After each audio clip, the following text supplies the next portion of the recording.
Quel est le rapport entre la maladie du coronavirus, provoquée par le coronavirus et la parole de Dieu? Est-ce qu'il y a une relation? Eh bien, en fait, oui, évidemment. Et donc, je vous propose de voir quelques passages dans l'Écriture au livre de Luc, selon Luc, et chapitre 21.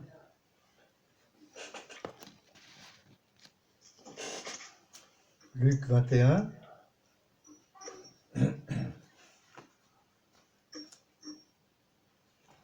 Voilà. Le Seigneur Jésus a donné une série de signes prophétiques. À quoi servent les signes? Ils servent à se repérer dans l'histoire, c'est-à-dire à savoir où on en est dans le déroulement de l'histoire. Ils servent aussi à interpréter correctement les événements mondiaux. Et donc, il est important de les étudier et de bien les comprendre. Alors, il y en a beaucoup. Il y en a dans l'Ancien Testament, dans les psaumes, dans Daniel, dans Ézéchiel, dans Ésaïe, dans Zacharie. Il y en a beaucoup dans les évangiles, les 4 évangiles. Il y en a dans les lettres des apôtres, Thessaloniciens, Corinthiens, etc., dans Jacques, et il y en a aussi dans l'Apocalypse. Alors, si vous mettez tout ça ensemble, ben, vous avez une vue complète de la situation. On ne va pas le faire maintenant parce que ça dure trop longtemps. Donc, on va juste voir cette série de Luc 21. Alors, Luc, je signale, c'est le seul écrivain non juif du Nouveau Testament. C'était un grec et il était de profession, il était médecin. Et c'est peut-être pour ça d'ailleurs qu'il mentionne les maladies, puisque les autres n'en parlent pas. Alors vous me direz, il n'y était pas au moment où Jésus a donné cet enseignement, puisqu'il n'a jamais rencontré Jésus en chair et en os. Mais il s'est converti quelques années plus tard, et il est venu voir, il a fait connaissance avec les apôtres, les disciples qui étaient là tout au début, qui ont connu Jésus. Il a fait une enquête approfondie, c'est ce qu'il explique au début de son livre, et donc il a écrit non pas un livre, mais 2, donc l'Évangile et les Actes. Alors voilà, on ne va pas tout lire, mais juste à partir du verset 9,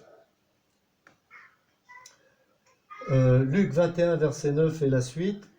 Quand vous entendrez parler de guerre, de désordre, alors nous avons peut-être des traductions différentes, c'est possible, avec des termes différents, parce que les traducteurs sont bien obligés de choisir un terme parmi 3 ou 4. Donc voilà. Alors, moi j'ai désordre, mais vous, il y a d'autres Bibles qui traduisent par révolution, d'autres par guerre civile, d'autres par soulèvement, et d'autres par émeute. Alors vous voyez un peu, voilà. Donc la France est le pays champion du monde dans le domaine de la révolution, des manifs, des grèves et tout ça. Enfin, je n'ai pas besoin de vous l'expliquer, vous le savez déjà. Ne vous effrayez pas, car cela doit arriver premièrement. Ne vous effrayez pas. La peur, c'est le contraire de la foi.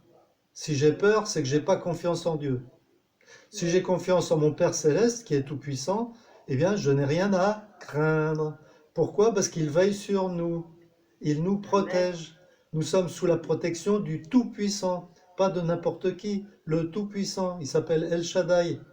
C'est comme ça que l'appelaient les patriarches Abraham, Isaac, Jacob. Il l'appelait El Shaddai parce qu'il savait qu'il était Tout-Puissant. Il a tous les pouvoirs. Il contrôle tout. Même le diable, les démons, les présidents, les dictateurs, il contrôle tout. Il maîtrise tout. Il gère tout. Voilà.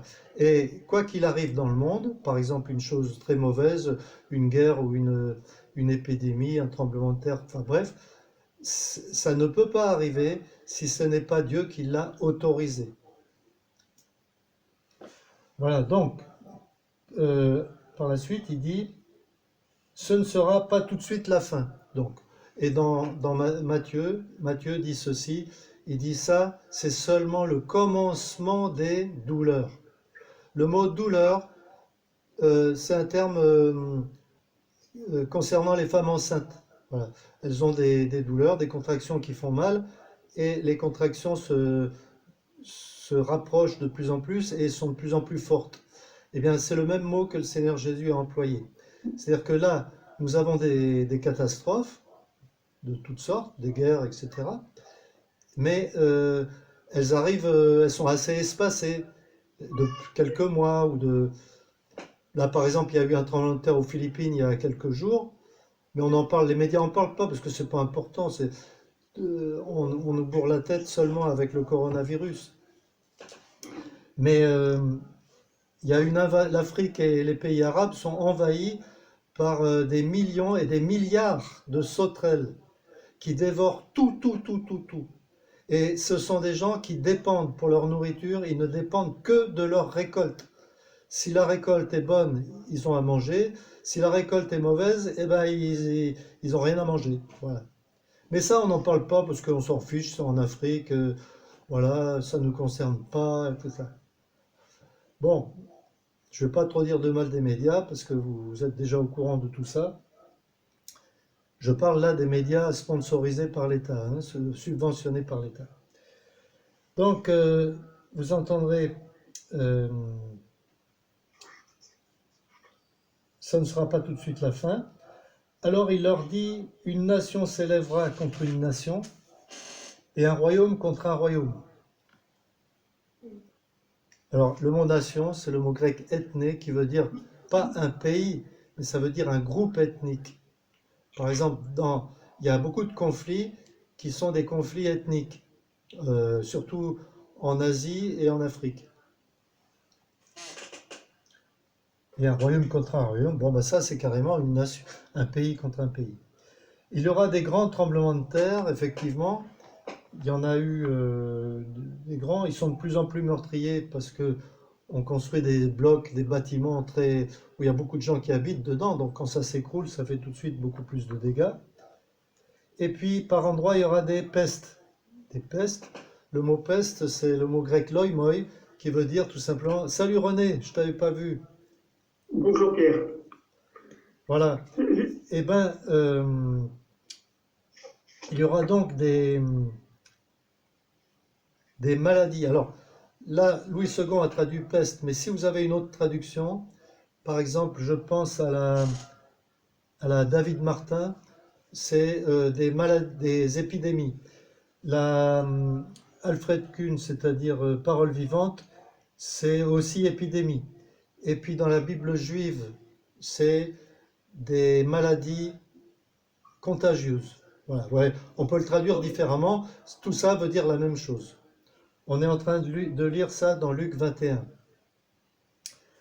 Alors, quel rapport avec le corona? Eh bien, le rapport, il est vite vu, c'est qu'il s'agit d'un signe prophétique.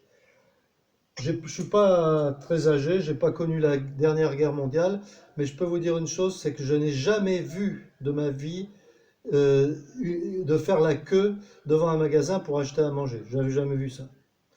Qu'on soit obligé d'être enfermé dans nos maisons, j'avais jamais vu ça non plus. Interdit de fréquenter les autres, de se contacter, tout ça, j'avais jamais vu ça. Se balader avec un masque sur le nez, j'avais jamais vu ça non plus. Donc c'est un phénomène nouveau. Et les gens du monde espèrent que ça va passer bientôt, que ça va s'arrêter, le confinement, etc. L'affaire sera réglée et la vie va reprendre son cours comme avant. Et voilà, on oublie la chose. Mais là, pas du tout, parce qu'il s'agit d'un événement mondial. Or, pour régler un événement mondial, il faut quoi? Une solution mondiale. Ce n'est pas un pays qui va résoudre le problème. Il faudra une solution mondiale. Eh bien ça, figurez-vous que c'est l'occasion idéale pour la mise en place d'un gouvernement mondial. Et aussi pour une vaccination. Alors ça, je sais pas, je suis pas 100% sûr, mais il est probable que un laboratoire trouve un vaccin. Vous savez, par exemple, les Israéliens prétendent avoir trouvé un vaccin. Ils l'ont essayé sur un animal, ils l'ont essayé sur un homme cette semaine aussi. Et bon, je ne sais pas si ça marche ou pas en réalité, mais voilà, donc il est fort probable que ce vaccin soit obligatoire pour tous. Donc, d'autre part, il y a beaucoup d'entreprises qui sont fermées. Les grandes usines sont fermées. Les restaurants, les hôtels, beaucoup de magasins sont fermés. Donc ils perdent de l'argent, mais énorme, des millions d'euros et même des milliards d'euros pour les grandes entreprises. Donc ça va aboutir à quoi tout ça? Ça ne peut logiquement aboutir qu'à une crise économique, pas nationale, mondiale. Or, une crise économique mondiale, c'est une situation idéale pour mettre en place une dictature totalitaire mondiale. Voilà. Là, j'invente rien. Il y a même des économistes du monde qui sont païens, hein, qui disent la même chose. Alors, ça m'a fait penser tout d'un coup à la prophétie, à la vision des 7 sceaux qui se trouvent dans Apocalypse chapitre 6. On ne va pas le lire maintenant parce que c'est trop long, hein, mais l'apôtre Jean voit le Seigneur Jésus, le seul digne d'ouvrir les sceaux. Il ouvre le premier et il y a un cheval qui arrive, un cheval blanc. Et qu'est-ce qu'on lui donne à ce cheval blanc, à ce cavalier? Devinez quoi? Une couronne. Une couronne. Alors, pourquoi faire une couronne? J'en sais rien, parce qu'il ne la met pas sur sa tête. Une couronne, normalement, c'est pour mettre sur la tête, c'est pour un roi. Non, on lui donne une couronne. Alors, on peut faire la relation avec le corona, mais c'est pas sûr. Donc ça, c'est juste une supposition. Le deuxième sceau, c'est un autre cheval qui arrive, et là, le cavalier apporte la mort et la destruction, les conflits, etc. Et le troisième cavalier arrive, et lui, il apporte la pénurie alimentaire et l'augmentation des prix des aliments de base. Quand je dis aliments de base, qui c'est qui va en souffrir? C'est essentiellement les pauvres. Et des pauvres, il n'y en a jamais eu autant qu'aujourd'hui dans le monde. Mais ce qui est paradoxal, c'est qu'il n'y a jamais eu autant de riches non plus qu'aujourd'hui. Le nombre de milliardaires augmente chaque année. Et il y a une prophétie dans l'Apocalypse qui dit que les riches de ce monde et les puissants de ce monde, au temps de la fin, ça sera les marchands, les commerçants. Bon, prenez la liste des milliardaires de 2019. Vous allez voir, c'est des commerçants. Le numéro 1, 2, 3, je ne cite pas les noms parce que je ne veux pas faire de pub pour eux, mais voilà, ce sont des commerçants. Alors, voilà pour ce qui est de la peste, des maladies contagieuses.